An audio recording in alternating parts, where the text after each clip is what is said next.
NASA, रूस और चीन और अब भारत क्यों चांद को अपनी मुट्ठी में करना चाहती है पूरी दुनिया? और क्या है चंद्रमा से जुड़े वो डार्क सीक्रेट्स जिन्हें स्पेस एजेंसीज हमसे छुपा रही हैं? जानेंगे धरती से चांद तक के इस रोमांचक सफर के बारे में। दोस्तों, भारत के चंद्रयान 3 ने चांद की कक्षा में प्रवेश कर लिया है और 23 अगस्त के दिन चंद्रयान का विक्रम लैंडर चांद की सतह पर सॉफ्ट लैंडिंग करेगा।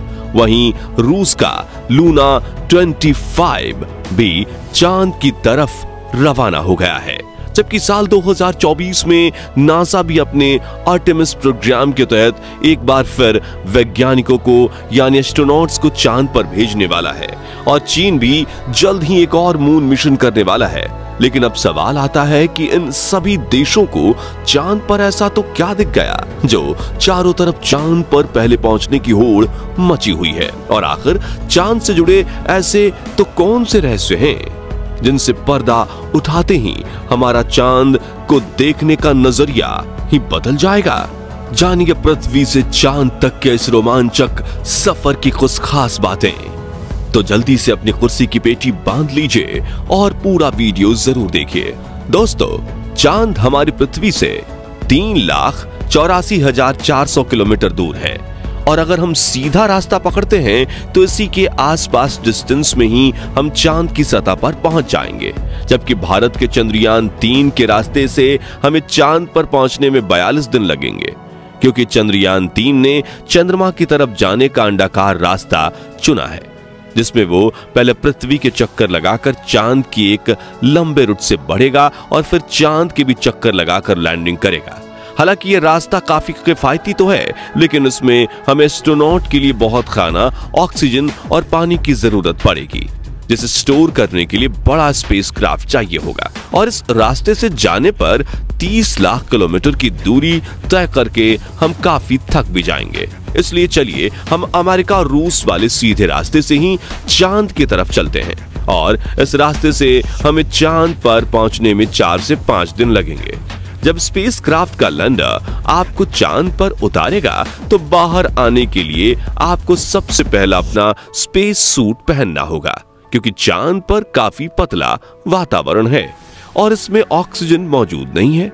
इसी वजह से सांस लेने के लिए आपको बंद स्पेस सूट के पीछे लगे ऑक्सीजन सिलेंडर का सहारा लेना होगा।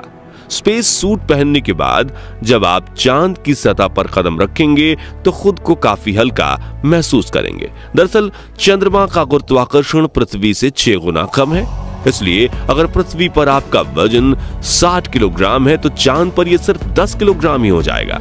इसी वजह से पहली बार चांद पर कदम रखते ही शुरुआत में आपका बैलेंस बिगड़ेगा और आप चलने के बजाय उछलते हुए नीचे भी गिर सकते हो। इसलिए चांद की सतह पर संभल कर कदम रखना जरूरी है। खैर, अब चांद की सतह की बात करें तो यहाँ पृथ्वी की तरह सीधे रास्ते नहीं बने हुए हैं, बल्कि चांद की सतह उबड़ खाबड़ है और यहाँ जगह जगह पर चट्टाने, पहाड़ और बड़े बड़े क्रैटर यानी गड्ढे हैं। चांद पर ये गड्ढे अरबों सालों से गिर रहे उल्कापिंडों की वजह से बने हैं और ये 1 सेंटीमीटर से लेकर 2500 किलोमीटर तक बड़े हैं।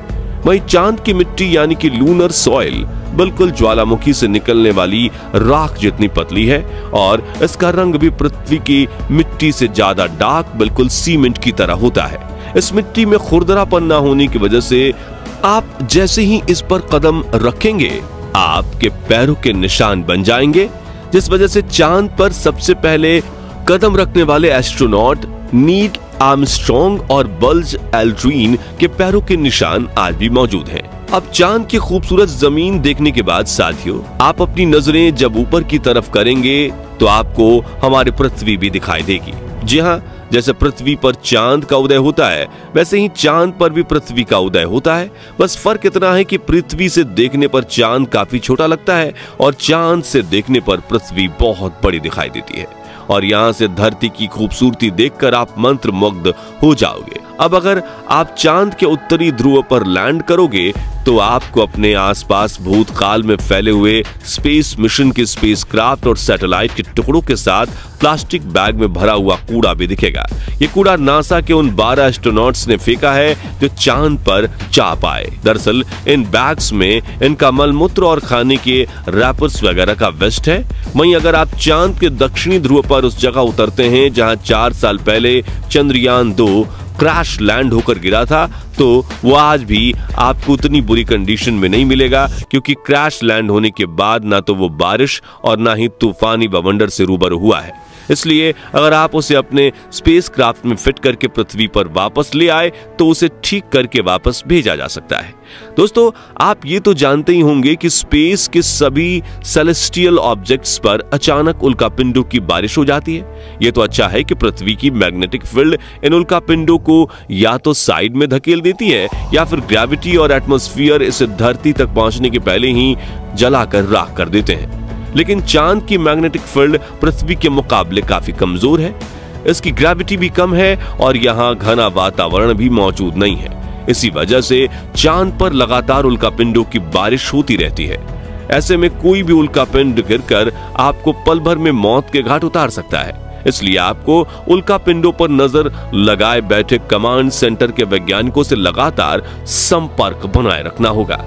अब अगर आप सोच रहे हैं कि आप अपने किसी दोस्त या फिर लाइफ पार्टनर को चांद पर साथ लेकर जाकर गप्पे लड़ाते हुए अपने मून मिशन पर काम करें, तो आपको बता दें कि ऐसा मुमकिन नहीं है, क्योंकि चांद पर वातावरण ना होने की वजह से साउंड वेव ट्रैवल नहीं कर पाती।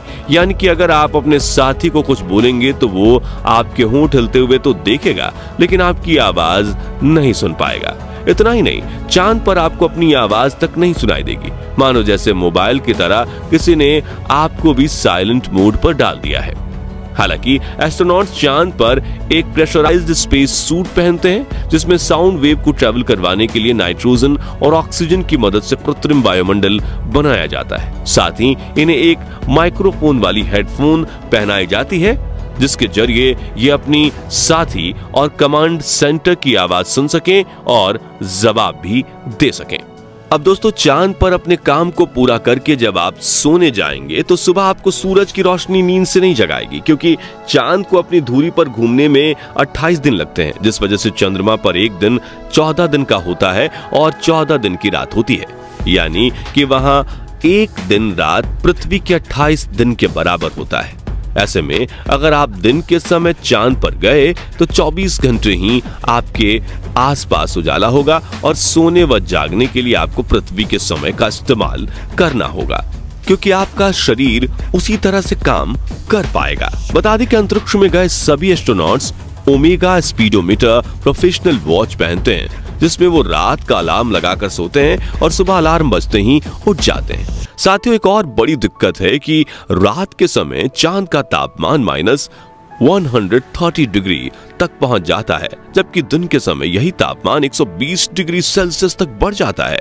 वैज्ञानिकों द्वारा की गई खोज के मुताबिक चांद के हर हिस्से का तापमान अलग अलग होता है और इसमें से सबसे खतरनाक जगह पर चांद के दक्षिणी ध्रुव में मौजूदा डार्क साइड। आपको बता दें कि चांद के इस इलाके में काफी बड़े बड़े गड्ढे हैं और कई अरबों सालों से यहाँ सूरज की रोशनी नहीं पड़ी है। इसलिए इन क्रैटर्स का तापमान -230 डिग्री तक पहुंच जाता है।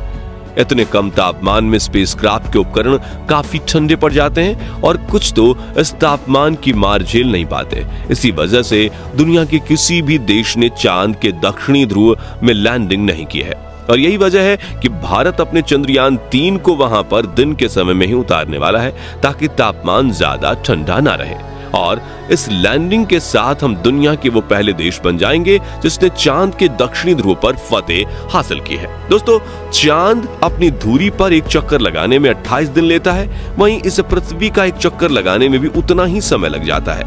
इसलिए हम चांद का सिर्फ एक हिस्सा आज तक देख पाए हैं और अगर आप चांद के पिछले हिस्से के अंधेरे वाले इलाके पर पहुंच गए तो आपके साथ काफी खौफनाक चीजें हो सकती हैं। बता दें कि चांद पर कई सालों से रिसर्च कर रहे कुछ वैज्ञानिकों का यह भी कहना है कि भूतकाल में वहां कोई एलियन सभ्यता बसी थी। और आज भी चांद के डार्क जोन में एलियन मौजूद हो सकते हैं। हालांकि आज तक किए गए सभी मून मिशन में हमें उनकी मौजूदगी का कोई पुख्ता सबूत नहीं मिल पाया है, लेकिन अब चांद के इस रोमांचक सफर को यहीं पूरा करके अपने स्पेसक्राफ्ट में बैठकर पृथ्वी पर वापस लौट आते हैं और ये जानने की कोशिश करते हैं कि वैज्ञानिकों को चांद में इतनी दिलचस्पी है क्यों। तो इसका मुख्य कारण यह है कि आज से 450 करोड़ साल पहले जब एक ग्रह पृथ्वी से आकर टकराया था, तब पृथ्वी का एक हिस्सा टूटकर धरती से 4 लाख किलोमीटर दूर चला गया और पृथ्वी की परिक्रमा करने लगा, जिसे हम चांद के नाम से जानते हैं। इसी वजह से इसके क्रस्ट में पृथ्वी की तरह ही कई महत्वपूर्ण खनिजों की मौजूदगी हो सकती है। वही चंद्रयान 2 ने चांद की सतह पर वाटर आइस और हाइड्रोक्लिल्स के रूप में पानी की खोज की है, जो इंसानों के जीवन के लिए काफी जरूरी है। इसके अलावा अंतरिक्ष में चांद ही पृथ्वी के सबसे करीब है, इसलिए भविष्य में वहां जाकर बसना हमारे लिए काफी किफायती साबित होगा। वहीं यहाँ पर हम एक लूनर स्टेशन भी बना सकते हैं। इन्हीं कारणों की वजह से सभी स्पेस एजेंसीज चांद में सबसे ज्यादा दिलचस्पी दिखाती हैं। तो दोस्तों, अगर भविष्य में मौका मिले तो क्या आप चांद पर जाकर बसना चाहेंगे या नहीं? कमेंट करके जरूर बताइए। और वीडियो जरूर पसंद आया होगा तो जल्दी से इसे लाइक और शेयर करके हमें सपोर्ट कीजिए। साथ ही जानकारी से भरपूर ऐसी रोमांचक वीडियोस देखते रहने के लिए हमारे चैनल को सब्सक्राइब और फेसबुक पेज को फॉलो जरूर करें।